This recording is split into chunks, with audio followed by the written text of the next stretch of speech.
भगवती भिक्षां देहि।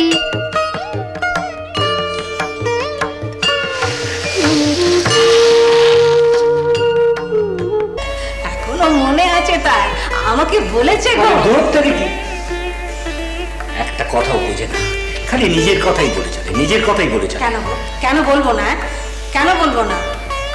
আমার গদাই সন্ন্যাসী হয়ে চলে যাবে? যাবে না, যাবে না। যাতে যেতে না পারে তার জন্যই তো এত ফল। দেখো বাবু, এতদিন পরে ছেলেটা আমাদের ঘরে ফিরেছে। আমাদের আমাদের সবাই মিলে তাকে সংসারে জুতে দিতে হবে না? হ্যাঁ, এবার আমি একটা কথা না বলে পাচ্ছি না করতে পারবো। তুমি আবার কথা না বলে পাচ্ছ না, তো বলো শুনি। তাকে সংসারে জুতে দেওয়া অত সহজ নয় গো।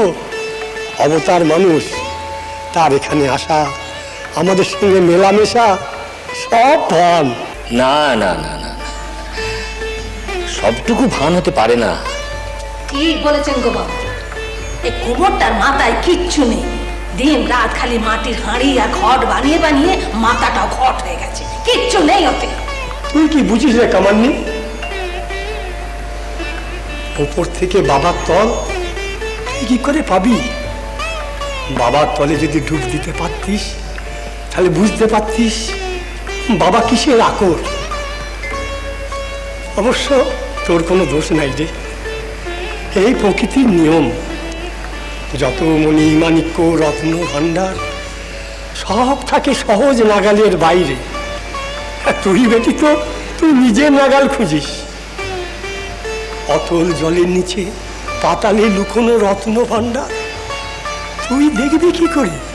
ওরে ওরে ও আটকুড়ো! ধনী, তুই থামবি? কেন কেন ও সব বলবে? ও আমি তল পাবো না? আমি মা। আরে দূর, নিজের মাই তল পেল না আর অন্য কথাকার ভিক্ষে মা এলেন। হাই আই যা যা যা যা। চুপ চুপ, সবাই একদম চুপ। ও শাকারি, তুমি এদের কিছু বলো না। এরা তো সবাই আমাকে পাগল করে দিল। আপনাদের সকলের বুঝতে একটু ভুল হয়েছে কর্তা। একালে আমার প্রভু কিছু নয় গো, তবে সেই মহাশক্তি তিনি, মহামায়া, জগৎ জননী। মহামায়া আবরণে আমার প্রভুকে ঢেকে রেখেছে। আহা, সে তো যেখানকার কথা সেখানে। সে যখন দক্ষিণেশ্বরে ফিরে যাবে তখন। কিন্তু এতদিন পরে ছেলেটা বউকে কাছে নিয়ে এসেছে। সাধ বলো, দায় বলো, একটা কিছু তো আছেই। আর সেটা পূরণ করতে দোষ কি? তাতে না হয় আমরা সবাই মিলে একটু যোগান ঠেলে দিলুম। পাবেন না কর্তা, পাবেন না আমি জানি। চোখের সামনে তবু তাকে খুঁজে পাবেন। এই কেমন রঙ্গ জানেন? এই যে হাতের কোনই দেখছেন? পাগল ছেড়ে খ্যাপা ধরলেন তো। দাঁড়া দাঁড়া দাঁড়া, দেখি দেখি কোনইটি কি আছে দেখি। কোনই কোথায়? কোনই তো নেই, এ তো হাত। তা এর সঙ্গে কিসের তুললি? মায়া, মায়া। আহা, ওই চাঁদপানা মুখ, স্নিগ্ধ ঠান্ডা নরম কায়া, ঝাপটে বাতাস দিলে থরথর করে কাঁপে, ও তো মায়া। আলতা রাঙানো পায়ে এই বুকে দাগ আঁকে, কালো চোখের ভেজা চাহনিতে হরিণীর মতো তাকানো, এসব তো মায়া গো।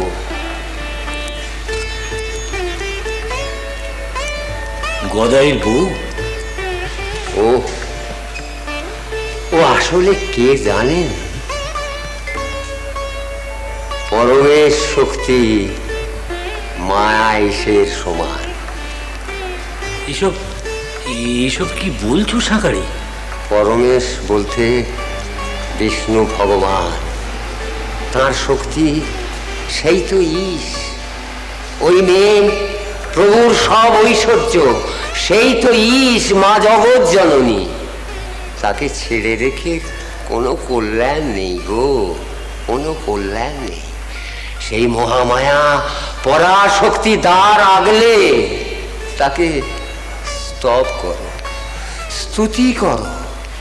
তাছাড়া সে তো নিজের বাপ মাকে ছাড়ছে নে গো। ছাড়লে তবে তো প্রভু সেখানে যাবেন, নইলে নয়, এটা জেনে রেখো। না গো ছোট মামি, আমি সার কথাটা বুঝে গিয়েছি। তুমি না কইলে কিচ্ছু হবে না। ছোট মামা আমার কোনো কথা শুনছেই না। শোন না হিদু, এই ওকে এখন ছাড় দে। আরে এটা ছাড়াছাড়ি কোনো ব্যাপার নয়, কেন বুঝছো না সেটা? তোমার স্বামী আমার কোনো কথার কোনো গুরুত্বই দিচ্ছে না। ছোট মামা আমার কোনো কথা শুনছেই না। শোন না হিদু, এই ওকে এখন ছাড় দে। আরে এটা ছাড়াছাড়ি কোনো ব্যাপার নয়, কেন বুঝছো না সেটা? তোমার স্বামী আমার কোনো কথার কোনো গুরুত্বই দিচ্ছে না। সে তুমি যতই হাত পানানো, আমি তোমায় বলছি, তুমি যতই হাত পানানো, আমি তোমায় বলছি যে এই যাত্রায় তুমি যদি তোমার বাপের বাড়িতে ছোট মামাকে না নিয়ে যাও, তাহলে কিন্তু তোমারও দোষ কাটবে না। শোন না হিদু, আরে ওকে এখন শুতে যেতে দে। করে সে কখন ঘরে চলে গেছে, এখানে শুয়ে পড়বে। তোমরা কেন বুঝতে পারছো না? একটা কথা বলো তো, কি চিৎচিরটা বাঁধিয়েছে আমি কিন্তু বুঝতে পারছি। আর মামি, তুমিও ছোট মামার সঙ্গে তালে তাল মেলাচ্ছ। আরে বাপু, ওটা তোমার বাপের ঘর। তুমি কেন বুঝতে পারছো না? তোমাকে নিয়ে আমাদের এখানে যেরকম স্বাদ আহ্লাদ, সেরকম ওদেরও তো ছোট মামাকে নিয়ে ওরকমই মনে হয়, তাই না? সে তো 100 বার। সবারই তো একটা মান সম্মান বলে কথা আছে নাকি বাপু? কি হলো গো? হ্যাঁ, কি হলো? श्री राम कृष्ण